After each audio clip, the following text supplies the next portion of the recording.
Estamos de volta hoje falando sobre os desafios e os avanços femininos no espaço legislativo. Aqui comigo a vereadora Soninha Francini, do PPS, a ativista e deputada estadual pelo PSOL, Isa Pena, e a advogada e militante nas causas feministas, a doutora Rosana Chiavassa.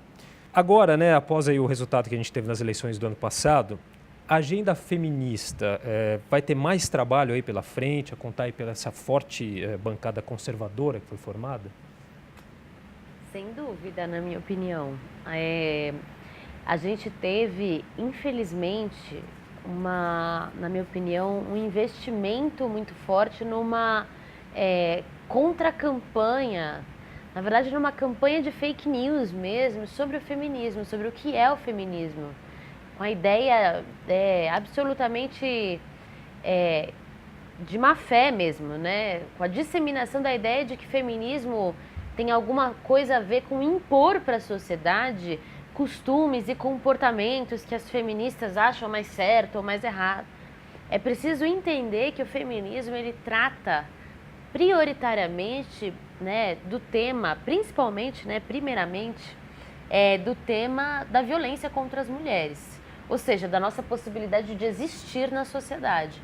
E a segunda coisa é que o movimento feminista ele não defende, eu faço parte do movimento feminista, afirmo isso com absoluta segurança. O movimento feminista não define um padrão do que é uma mulher feminista. Muito pelo contrário. O feminismo que a gente defende é o feminismo que cabe todas as mulheres. Haja menos padrões, né? Exatamente, que cabe menos mulheres. Ou seja, é o feminismo que abraça a luta das mulheres trans, que abraça a luta das mulheres indígenas.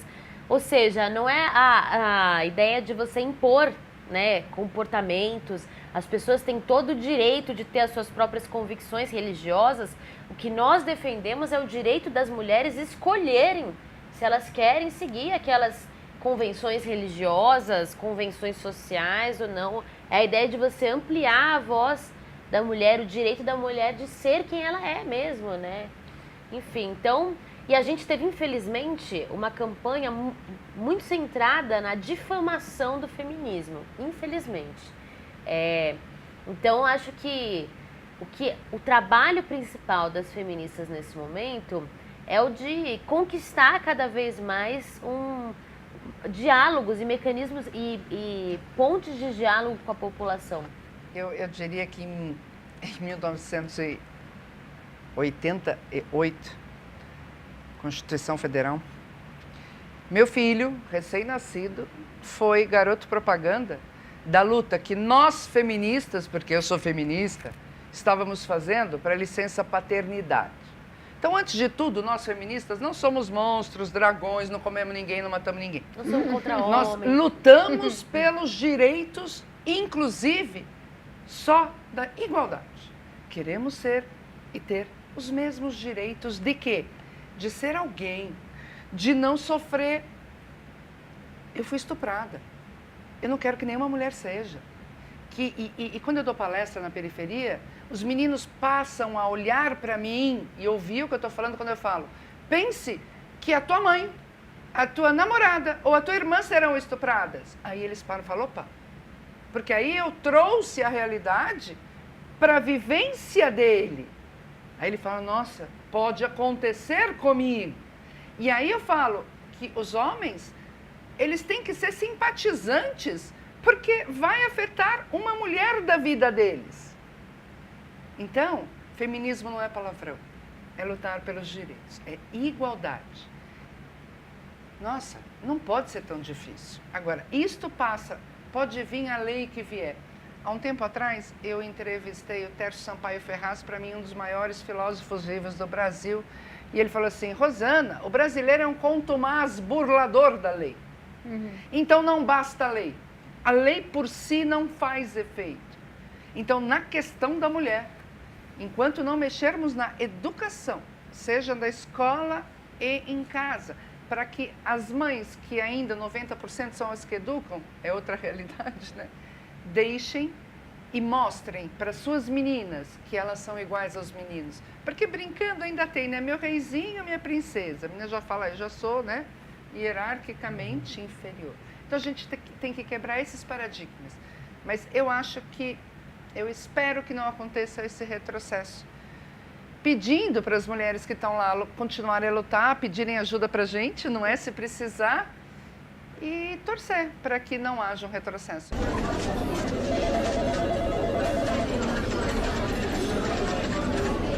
Acho que a maioria das conquistas que a gente teve em relação a reconhecimento, garantia de direitos para as mulheres, também não vieram com governos, necessariamente. Bem, a gente teve alguns avanços legislativos importantes, a Lei Maria da Penha é um marco, tal, mas assim, por um lado, a gente não tem tanto a perder só porque não ganhou tanto assim, do ponto de vista mesmo de ação governamental. Por outro lado, o que é decisivo mesmo é a cultura, o que é decisivo é a educação. E aí, quando a gente fala de educação, não fala só de matéria na escola, né? Não fala só de currículo. A sociedade toda educa de muitas maneiras. Então, essa parte preocupa mesmo. Quer dizer, você dá espaço, você dá vazão, você dá razão para um discurso que considera as mulheres inferiores, que se acontecer alguma coisa com ela, a culpa é dela. E é curiosa a contradição, né? Porque no discurso mais conservador, o discurso que desvaloriza, né, movimento feminista, tudo, você tem uma pegada muito forte em relação ao crime, aos criminosos, né? Não podemos ser complacentes, tal. Mas quando é crime contra a mulher, aí tem um atenuante, né? Ah, mas também... É contra a mulher. Mas também, olha como ela se veste. Mas também, o que ela foi fazer lá naquele lugar, naquela hora? Mas também... Então, é importante, quem sabe, que eles consigam enxergar essa contradição. Quer dizer, vocês que estão dizendo que nós devemos ser mais rigorosos com criminosos, com a violência... Quando chega nesse tipo de violência, aí a gente tem que dar um desconto, porque a vítima fez alguma coisa para merecer.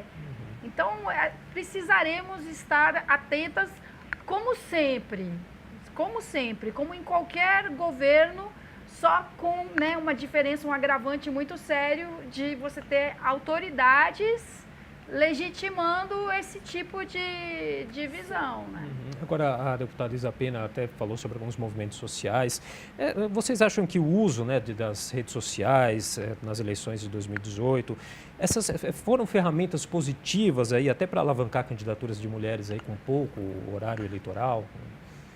Eu acho que as redes sociais, elas são, acima de tudo, um instrumento de divulgação que possibilita a internet de uma forma geral, mas as redes sociais, que eu acho que sim trouxeram avanços importantes, porque é uma tecnologia que possibilita com que uma pessoa que grava um vídeo em um país, esse vídeo consiga acessar naquele mesmo momento, né? Então, você possibilitou que em 2011, quando a gente teve o caso de um policial que falou numa universidade no Canadá que as mulheres que cuidassem da sua própria roupa quando elas andassem pelo campus da universidade, que isso eclodisse manifestações em todo o mundo.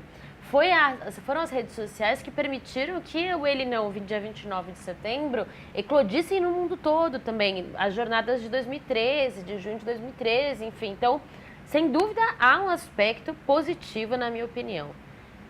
Contudo, é preciso que se diga que as redes sociais são controladas, estão sim à mercê, funcionando sob a lógica, né, da iniciativa privada. Isso é um problema, porque as redes sociais hoje em dia são o principal veículo que as pessoas se informam das coisas, né? Muita gente aqui, tem muita informação, até nós aqui mesmo, mas as pessoas da sociedade muito, muito mais, né, que em vários momentos não tem acesso a um jornal, não tem acesso a não tem tempo, inclusive, de ler coisas com mais intensidade, então vão se informando ali conforme vai passando, né? Então, por funcionar sob a lógica da iniciativa privada, não podemos nunca nos esquecer que o WhatsApp, Facebook, Twitter estão sob essa lógica. E não podemos nos esquecer, por exemplo, a consequência desses instrumentos estarem sobre a lógica da iniciativa privada se fez agora, por exemplo, nas denúncias contra o Facebook do processo eleitoral americano ainda, de 2016, em que o diretor internacional do Facebook era o terceiro abaixo do Zuckerberg, foi filmado, né? Foi absolutamente abafado no mundo todo, mas existiu, esse vídeo existe, né? Dele sentado negociando os dados das pessoas com, né, o governo da Rússia. Né? Existem indícios claros de que a tecnologia que foi usada pelo Bolsonaro aqui para, né, disparo de massas de mensagens de WhatsApp, essa tecnologia existe em 4 países no mundo, que é Estados Unidos, China, Rússia e Israel. Mas, que são países todos, na minha opinião, só para completar, que tem um regime político autoritário. Então é evidente, de um lado você tem as fake news, que são muito nocivas, e elas são feitas a partir de pesquisas estimuladas. Por outro lado, você tem um vácuo político na sociedade, porque uma fake news, como as que rolaram, que eram tão absurdas, elas só colam, por assim dizer, na sociedade, porque existe um vácuo político e existe uma falta de investimento em educação. Então a gente tem um povo que não lembra o que foi a ditadura militar. E acho que pode dizer que não existia tortura na ditadura militar. A gente vai fazer um rápido intervalo, depois a vereadora, a doutora Chiavassa quiser retomar nessa questão, a gente continua, tá bom? A gente volta já.